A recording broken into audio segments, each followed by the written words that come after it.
we've just witnessed the unveiling. If you have any question or clarification,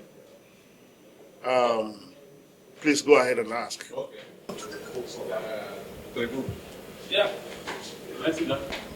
I have two questions for you.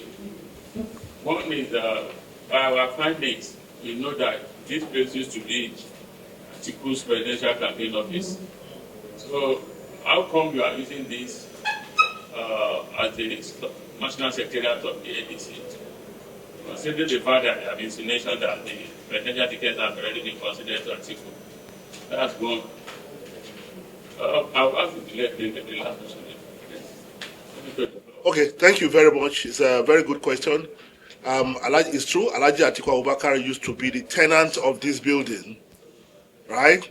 He used to be the tenant of this building, which he used for his presidential campaign. But his tenancy has lapsed. Now the African Democratic Congress is the tenant of this building. Do I need to repeat that? So this building at no time did it belong to Alhaji Atiku Abubakar. He leased it for the purpose of his campaign, and that lease has ceased, and now the tenancy is occupied by the African Democratic Congress. Okay, okay.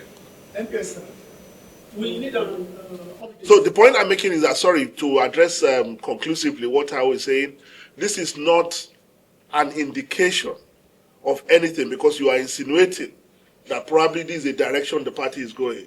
It has nothing to do with it. Atiku has nothing to do with our movement here. This is solely an ADC decision. And that's why you see potential presidential candidates, other potential presidential candidates are also here today for the unveiling. Thank you. Okay. Yes, sir. Yeah, unlike some other parties that are having between Nigeria and Iran, internal and internal progress, yours appears to be enjoying relative peace. Also, we need an update on activities in states. Because after the last encounter that would have roughly spread us across the states, just discovered that things are being normalized. So that give us an update, what's expected transparency. Well, thank you very much. Like you said, we are glad that, it's political party we are running, and in every political party you have contending interests. But we are glad that we have kept disagreements and conflicts within our party relatively low. It doesn't mean others will not come up, because, like I said, it's a political party.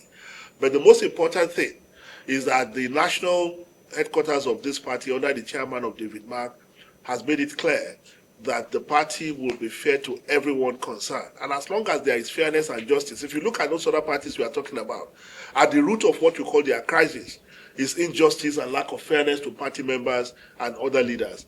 So we as ADC, like the chairman said today, it's not going to be business as usual. And we believe that as long as we continue to play by those principles that have brought us here into the coalition, we will continue, even when problems arise, we can deal with them. For example, the chairman promised all the legacy chairmen across the country that nobody is going to throw them away. And you can see that we have kept our words and they are still there. So if other issues come up, we'll deal with it. But so far, so good.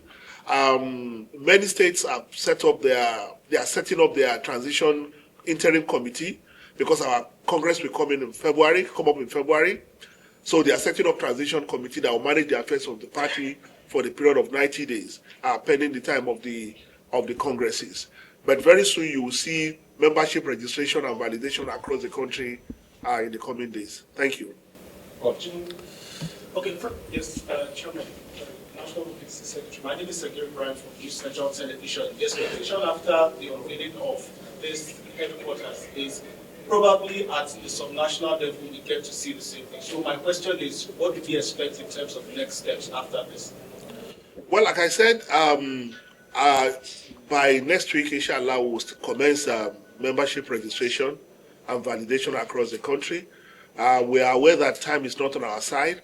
A lot of things need to be done, even by INEC timetable. There are some things that we need to do. Congresses will need to happen. Our non-elective convention is coming up. But all these have to be preceded by membership registration across the country. So as from next week, you will see this happening. Even before the unveiling today, if you pay attention, You notice that in many states there have been unveiling of the party secretariats and unveiling of the party in different states across the country. I mean, my state Kwara, we did our own, very colorful, and many other states have done, and many will still do.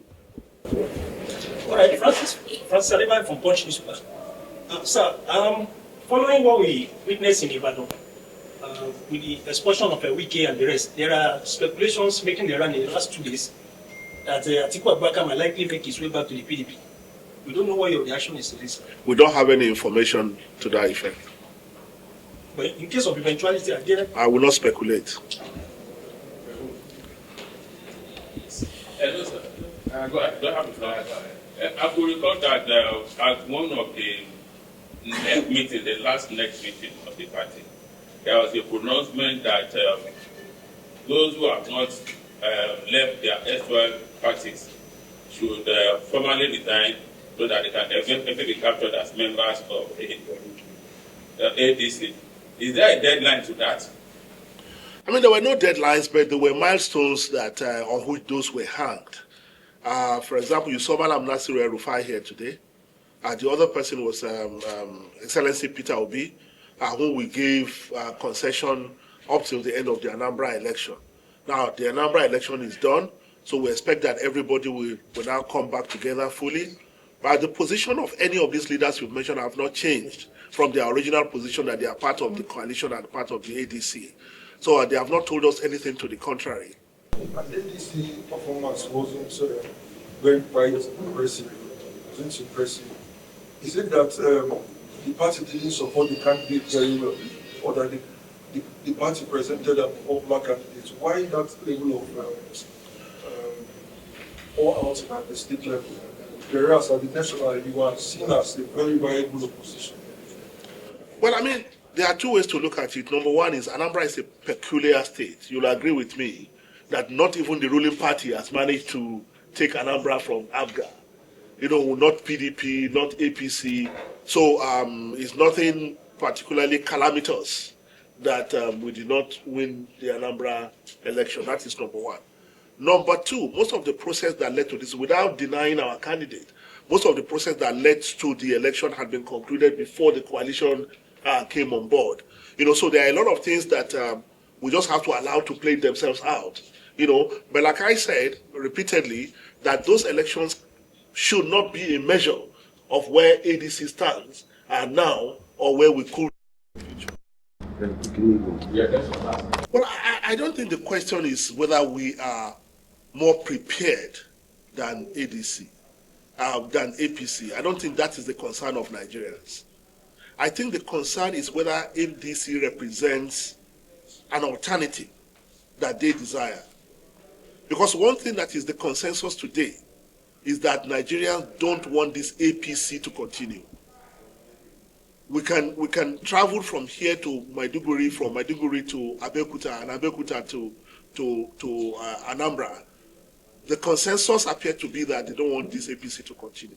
Now the question is whether we, as an opposition party, will be able to convince them that we represent the alternative. And the responsibility that we have, which we recognize, is that, especially young people, how do we help them to overcome their cynicism and see ADC as an alternative? And that is why we say in everything we do, you had the chairman today, is not going to be business as usual.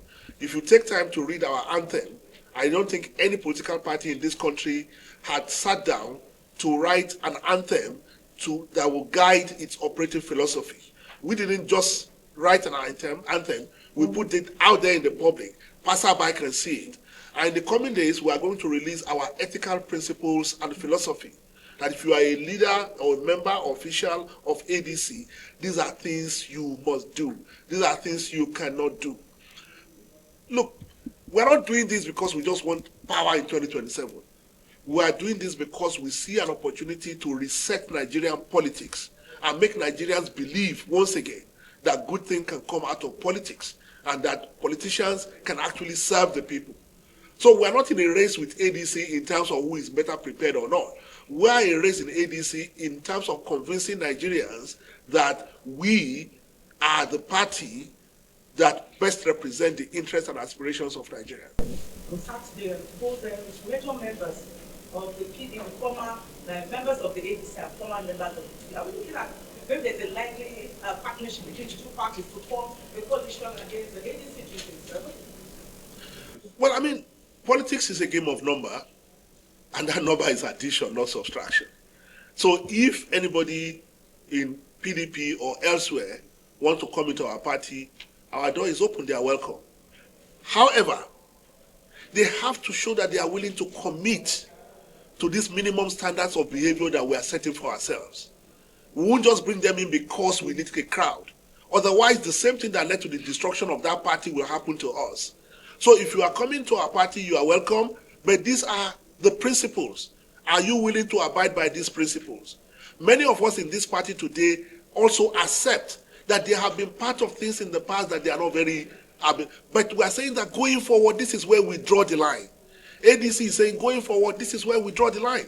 So if PDP, anybody in PDP is coming, we show them, are you willing to join us in this new philosophy of the party we are trying to build? If they say yes, they are welcome. Just like what others did that have joined the party. Excuse me? I think just like what others that have joined the party. Absolutely, absolutely. Thank you very much.